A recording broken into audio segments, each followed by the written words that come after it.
ဘသူရဲ့ရှေ့မှာမှမိမိအကြောင်းဖြစ်စေကိုမိသားစုဝင်အကြောင်းဖြစ်စေချီးမွမ်းစကားမပြောနဲ့မိမိစကားပြောတဲ့အခါနှုတ်ရှာကိုအမြဲတစေထိမ့်သိမ့်ပါအကယ်၍လောကဥစ္စာပစ္စည်းတွေကိုကပိုင်ဆိုင်ခြင်းနဲ့ဆိုရင်လူအများပေါ်မှာထားရှိတဲ့မျှော်လင့်ချက်ကိုရုပ်သိမ်းလိုက်ပါ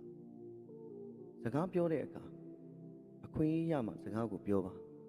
ကိုပြောတဲ့စကားလုံးဟာတင့်တော်တဲ့စကားလုံးဖြစ်ရဲ့လားဆိုတာစဉ်းစားပြီးတော့မှပြောပါစိုးသွမ်းတဲ့အကျင့်စိတ်မရှိခြင်းညီးငွေလွယ်ခြင်းကိုရှောင်ပါဘာကြောင့်လဲဆိုတော့လူတစ်ယောက်ကအဲ့ဒီအကျင့်တွေရှိနေပြီဆိုရင်ဘယ်သူမှသူနဲ့အတူရှိနေခြင်းမှမဟုတ်ဘူးလူတွေကမင်းကိုရှောင်ဖယ်သွားကြလိမ့်မယ်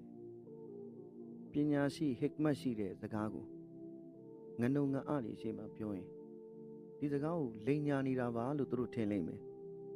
ပညာရှိတွေရဲ့အရှိမှာအတိတ်ပဲမရှိတဲ့စကားကိုသွားပြီးပြောရင်လေဒီလူဟာအတိတ်ပဲမရှိတဲ့သူဆိုပြီးတော့သူတို့အထင်သေးသွားလိမ့်မယ်မင်းရဲ့တောင်းပန်မှုကိုလက်ခံဖို့အစင်သင့်မရှိတဲ့သူကိုသွားပြီးတော့တောင်းပန်ခြင်းမလုပ်နဲ့အောင်မင်းကိုကူညီဖို့အစင်သင့်မရှိတဲ့သူရှေ့မှာအကူညီလဲသွားမတောင်းနဲ့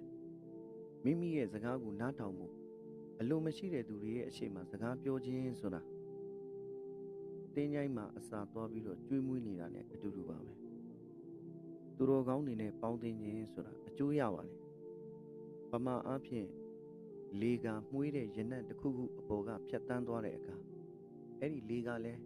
ဝှေ့ကြိုင်သွားတာပဲမိမိရဲ့မိတ်ဆွေတငယ်ချင်းများရဲ့အမားတွေကိုတွေ့မြင်ပြီးတဲ့အခါဖုံးကွယ်ထားမယ်ဆိုရင်သူတို့ရဲ့ခင်မင်မှုဟာတည်မြဲနေလိမ့်မယ်